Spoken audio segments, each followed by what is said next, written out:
Start. I welcome you all in this classroom, digital classroom. Actually, due to COVID situation, we have tried to reach to you all so that we can start a good teaching learning process on the basis of ICT. Today, here I am Debadutta Chakravarty, Associate Professor of Department of History, SS College, Hailakandi, and today I am taking your first class on colonialism and the countryside. So let us start with our first class on colonialism. My friends, this is a journey towards excellence because you have to reach to a certain goal in your life, and our duty is to assist you as far as possible for so that you can fulfill your dream in future. And we are unfortunate that due to COVID-19, to an extent we are in trouble, and there are lots of difficulties to reach to you in our physical classroom. But apart from that, we are starting this or using this digital platform to reach to you. Thank you very much, and let us start with our first class on colonialism and the countryside.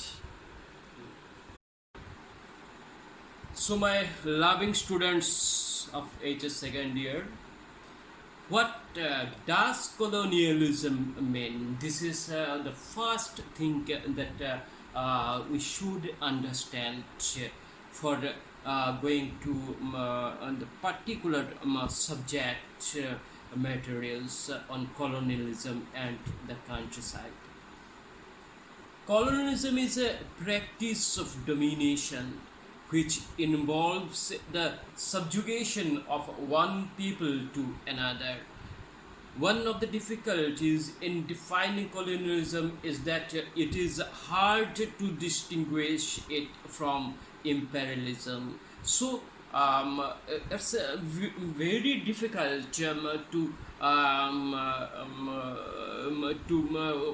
differentiate colonialism and imperialism. Like colonialism, imperialism also involves political and economic control over dependent territories. So the same thing.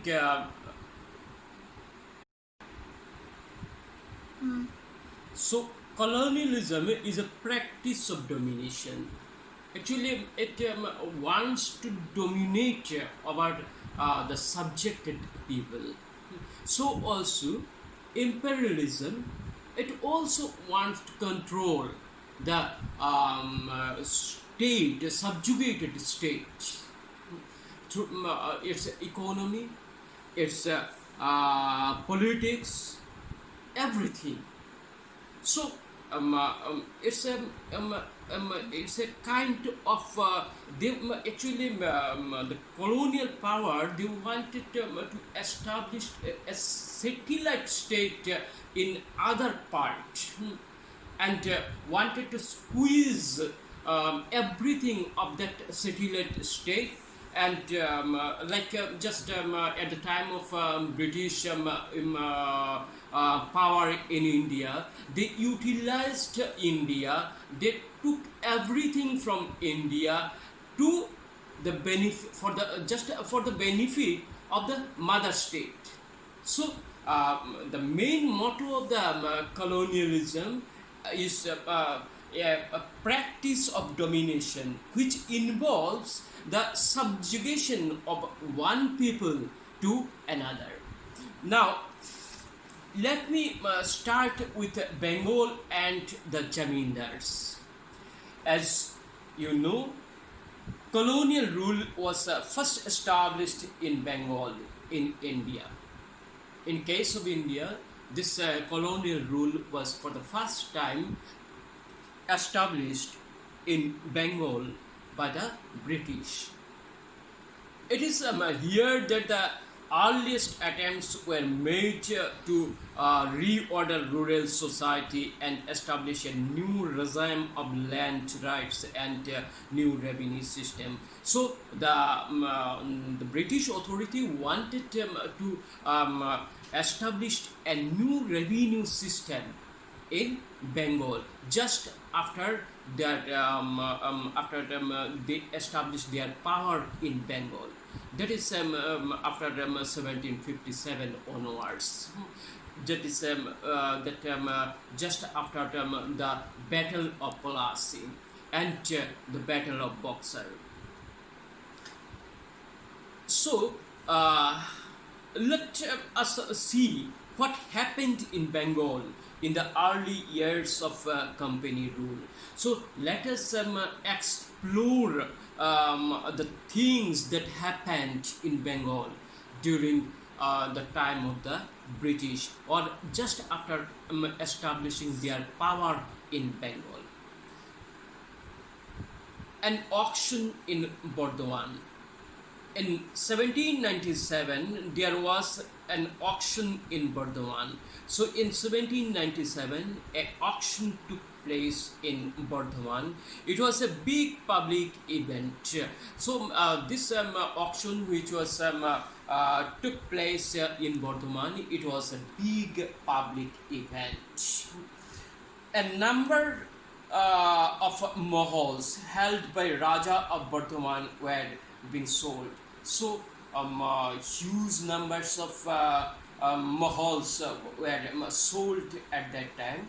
The permanent settlement had come into operation in 1793. As you know that during that time, Cornwallis was on the helm of affairs in India, and during his tenure in 1793, for the first time, this system of permanent settlement was introduced in Bengal. And the earliest Indian company had fixed the revenue that each jamindar had to pay, and the company fixed a certain amount which was to be paid by the jamindar as revenue. The estates of those who failed to pay were to be auctioned to recover the revenue. So those persons who failed to pay the amount, they are actually the jamindars who failed to pay the amount, their estates were auctioned. Since the Raja had accumulated huge areas, his estates had been put up for auction. As huge amounts were accumulated day after day, and because of that reason, there were no other alternative but to go for auction by the British authority. Numerous purchases came to the auction and the estates were sold to the highest bidder. So numerous purchases took place and estates were sold to the highest bidder. It was a practice of auction that the highest bidder would be given. So just after auction, the highest bidder purchased the land, the jamindari. But the collector soon discovered a strange twist to the tale. So, however, after a certain period of time, the collectors, they realized that something happened. There were a strange twist in on the tale. The গল্পের ভিতরে আরো একটা গল্প থেকে যায়। So ওরা চাইছিল যে সেই গল্পটাকেও খুঁজে বের করে নিতে। And many of the purchasers turned out to be servants and agents of the Raja, who had bought the lands on behalf of their master. So the English people or the English officials realized that there were several persons who purchased the land, but those persons were somehow related with the Raja or the Jamindar. So these persons were the demi-persons of the Raja or the Jamindars. So again, over 95% of the sale at the auction was fictitious, and therefore 95% auctions were fictitious. The Raja's estates had been publicly sold. The estates were publicly sold, but he remained in control of his jamindari, because the persons who purchased the jamindari, they were somehow very much related with the jamindar, and they were some kind of representatives of the jamindar himself.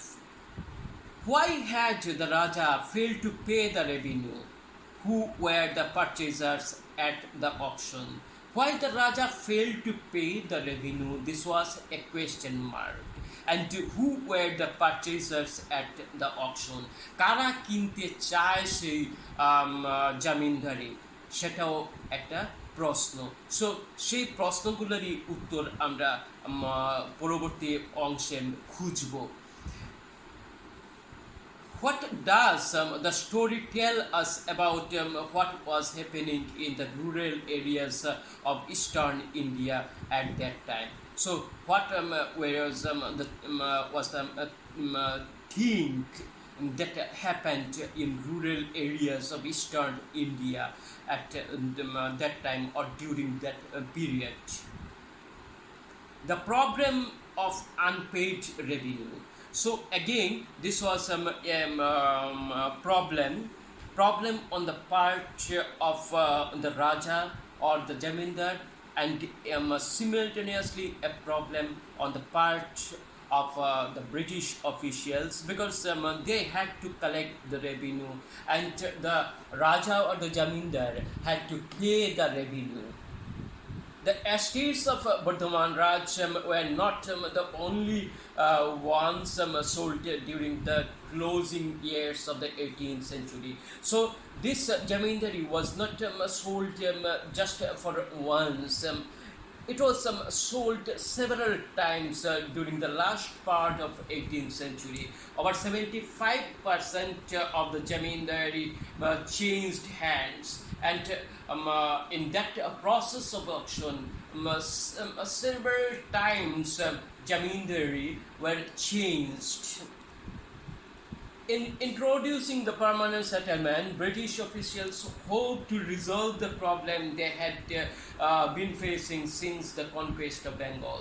So, from the time of the conquest of Bengal, that is from the time of 1757 onwards, so that is just after the Battle of Plassey and the Battle of Boxer in 1764, this problem raised before the British authority, and they had been facing this problem since that time onwards. The rural economy in Bengal was in crisis. The rural economy was also in crisis. with recurrent famines and declining agricultural outputs. Why there was such a crisis? Because of the famines, because of drought.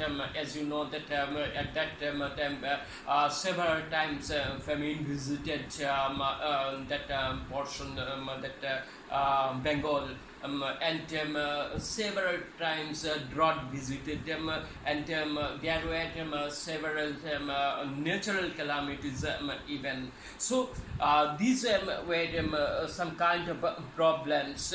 Officials felt that agriculture, trade, and revenue resources of the state could all be developed by encouraging investment in agriculture. So the British officials they thought that there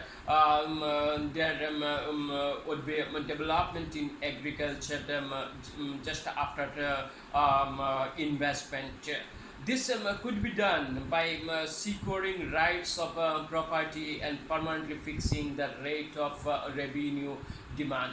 So they thought that after fixing that revenue demand, automatically the situation would begin to be developed. If the revenue demand of the state was permanently fixed, then the company could look forward to a regular flow of revenue. The company officials they realized that after fixing that revenue, the flow of revenue it would be uninterrupted. And that would be a great benefit for the British authority too. While while entrepreneurs could feel sure of earning a profit from their investment, since the state would not siphon it off by increasing its claim. And the British authority would not increase their claim so long the Jamindar would pay the revenue in time.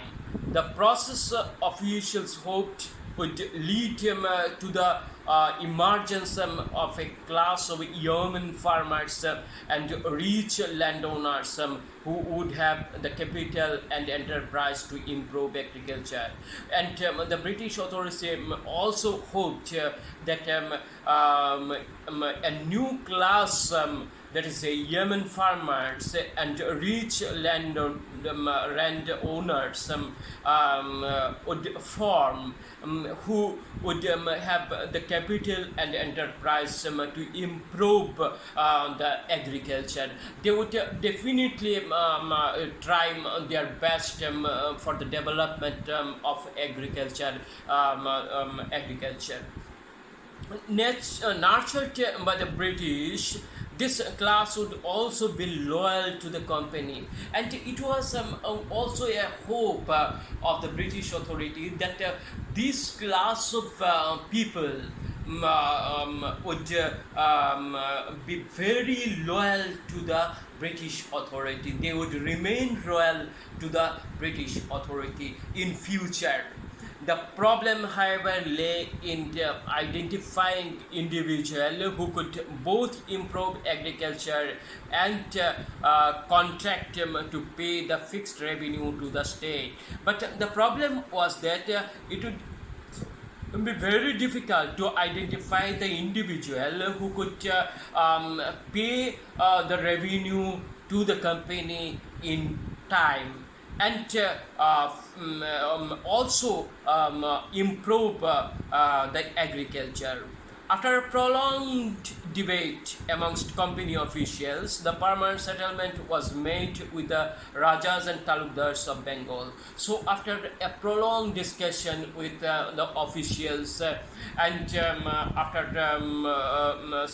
several investigation of pros and cons, the British authority introduced this permanent settlement, particularly with the Rajas and Talukdars of Oudh. and Bengal particularly, they were now classified as Jamindars. So they were classified as Jamindars in Bengal, and they had to pay the revenue as Jamindars, and they had to pay the revenue demand that was fixed in perpetuity. In terms of this definition, the Jamindar was not a landowner in the village but a revenue collector of the state. So, according to the permanent settlement, the Jamindars were not the owner of the lands, they were rather some kind of collectors of revenue, and they had to pay that revenue to the British Exchequer, to the British authority. And the British authority also thought that it would be an uninterrupted supply of revenue after just completing the period of time. Jamindars had several villages under them. It's a fact that Jamindars had several villages, almost most probably 400 villages. It was estimated during that period that almost a Jamindar had almost 400 villages under his control. And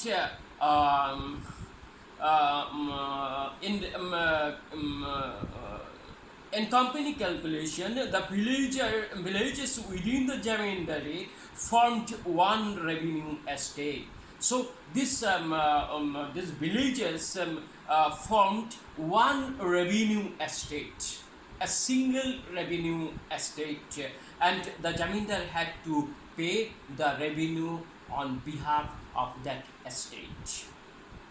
The company fixed the total demand over the entire estate whose revenue the Jamindar contracted to pay. So the Jamindar had to pay of that of revenue of that particular estate. The Jamindar collected rent from different villages, paid the revenue to the company, and retained the difference as his income. So again, the Jamindar took so much hard work on his shoulder because of the fact that after paying the revenue, the difference of revenue that he had to pay to the company and that retained within his hand, that amount was the income of the Jamindar himself. So after collecting a huge amount as revenue, he had to pay a portion of that amount to the company, and the rest of the amount remained with him as his income. He was expected to pay the company regularly, failing which his estate could be auctioned. So it was expected that the Jamindar would pay the amount to the British Exchequer in time, otherwise the estate would be in auction. Why Jamindars defaulted on payments? Now the question may come to our mind that why the Jamindars even then failed to pay the amount in within that particular time period which was fixed by the British authority.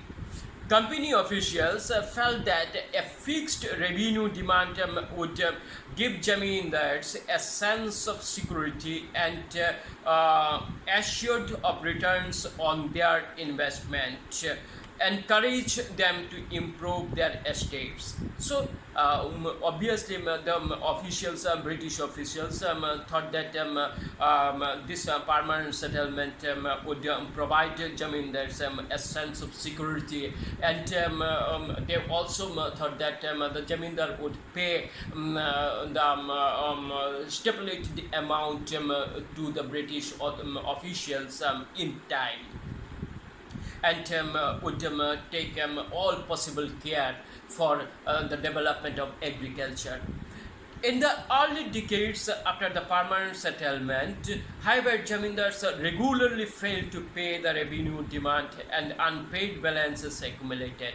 So, but in fact, what happened during that period was that the zamindars failed to pay the amount in time, and the balance of amount accumulated and became huge amount. The reason for this failure were various. So let us try to find out the reasons which led to the failure of zamindar to pay the amount. First one, the initial demands were very high. The initial demand, which was fixed by the British authority, it was very high. This was because it was felt that if the demand was fixed for all time to come, the company would never be able to claim a share of increased income from land when price rose and cultivation expanded. So the British authority, they thought that why they raised the amount the initial demand was so high. The British authority thought that there was no possibility to increase the revenue during that middle period if the zamindar paid that amount to the British authority in a regular basis. When the zamindar would pay the amount in a regular basis, the company would not come to increase the land revenue. So their option of increasing land revenue was minimized, and because of that reason, the British authority very initially fixed that amount to a higher amount, so that they would not face any trouble in case of expanded cultivation. To minimize this anticipated loss, the company paid the revenue demand high. So to minimize this problem, the company increased the land revenue, arguing that the burden of zamindars would gradually decline, and they argued that the burden which was felt on the zamindars, it would gradually decline, and because of that reason, again they increased the land revenue. Secondly, this high demand was imposed in the 1790s, at time when a price of agricultural produce were depressed, making it difficult for the ryots to pay their dues to the zamindar. If the zamindar would not collect the rent, how would he pay the company? So again a problem. If the zamindar could not able to collect the revenue from the ryots, then it would not be possible for the zamindar to pay the amount to the company. Third, the revenue was invariable regardless of the harvest and had to be paid punctually. and the revenue was invariable regardless, and the Jamindar had to pay that amount to the company in time.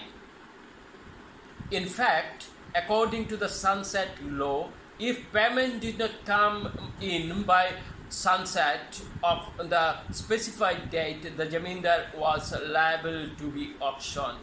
So the reason behind the thing was that the British authority fixed the revenue and said the Jamindar that the Jamindar, he should pay that amount within within a fixed date and before the sunset of that particular date. So the Jamindar had to pay the amount before the sunset of a particular date which was fixed during the settlement. So again, if drought visited, if flood visited, the Jamindar was in trouble to collect revenue, and that for some Jamindars it would not be possible to collect revenue mercilessly from the riots and to pay the amount to the British authority before the sunset of a particular day. In that case, Jamindar lost his Jamindari. Fourthly, the permanent settlement initially limited the power of Jamindar to collect rent from the riot. So again, the permanent settlement which was introduced by Cornwallis in 1793 and the British officials, so it limited the power of the Jamindar to collect the revenue from the riots. So again, this was a serious problem for the Jamindar to collect revenue and to pay that amount to the British authority in time. The company had recognized the Jamindars as important. The company recognized the fact that in this whole process, Jamindar was an important part of that process. But it wanted to control the and regulate them. But the British authority at the same time, when they recognizing the fact that a Jamindar was very important in that process of permanent settlement, they also wanted to regulate the Jamindar. They also wanted them to control the Jamindar. So the problem grows. The Jamindar's troops were disbanded. Firstly, the Jamindar's troops were disbanded. Customs duties abolished. All the custom duties were abolished, and their kacharis brought under the supervision of a controller appointed by the company. So again, there was a collector who was appointed by the British authority to regulate the power and functions of the Jamindar. And again, the Jamindar was forced to pay the amount in time, but he had no kachari, no gomastas, and nothing to collect the amount from the riots and to pay the amount to the company. So there was the problem. Jamindar lost their power to organize local justice. Even the Jamindars, they lost their power to organize justice and the local police. Over time, the collectorate emerged as an alternative center of authority. Over the time, what happened? This collectorate emerged as an alternative center of authority, severely restricting what the Jamindar could do. So this alternative, center of authority, it controlled the Jamindar's authority. It controlled the work process of the Jamindar.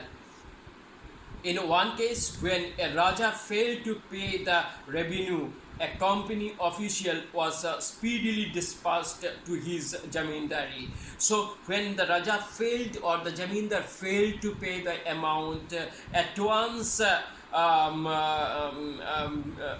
very speedily the company officials dispatched to the Jamindari with explicit instructions to take charge of the district and to use most effectual means to destroy all the influences and authority of the Raja and his officers. So this was the problem which was faced by the Jamindar to pay the revenue to the company.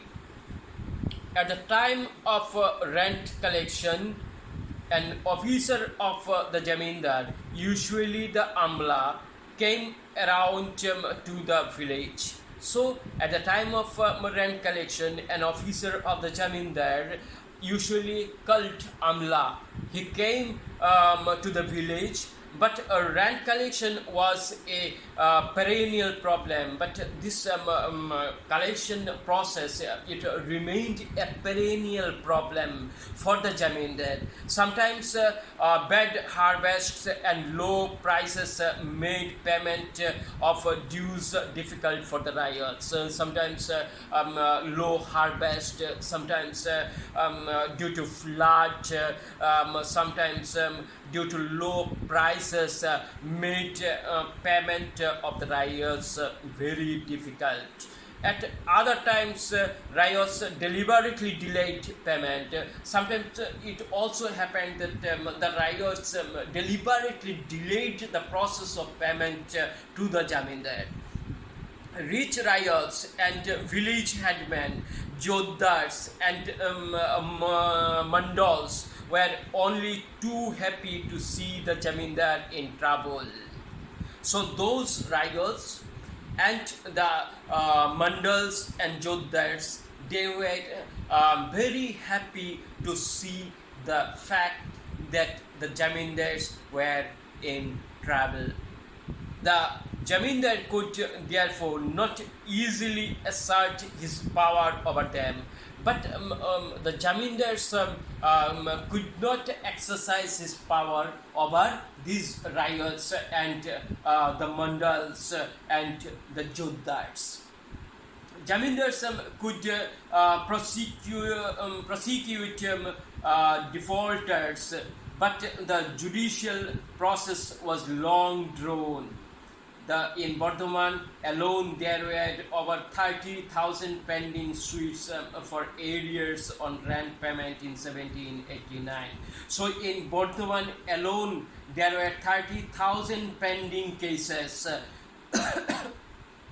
of rent payment in 1789. So you just understand the fact that these were the severe problems on the part of the Jamindar to pay the revenue in a particular date just before the sunset of that date.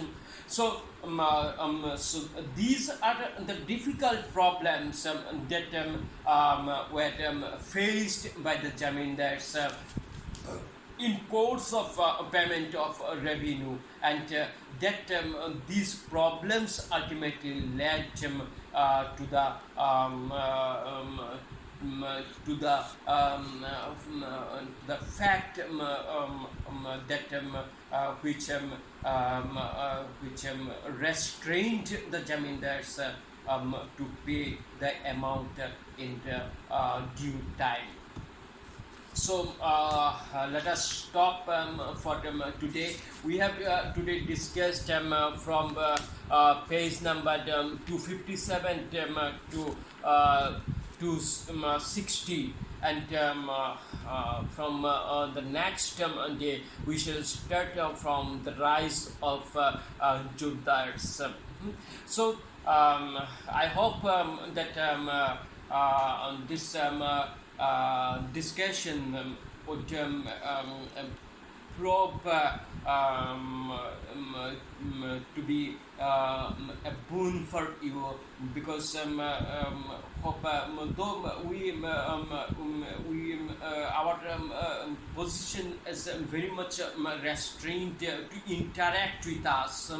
Even then, if you feel any kind of problem, then I have my WhatsApp, and you please ask me questions regarding our discussion and our WhatsApps, and I shall try to reach you either through digital platform or through WhatsApp for further discussion, or if you feel any kind of problem of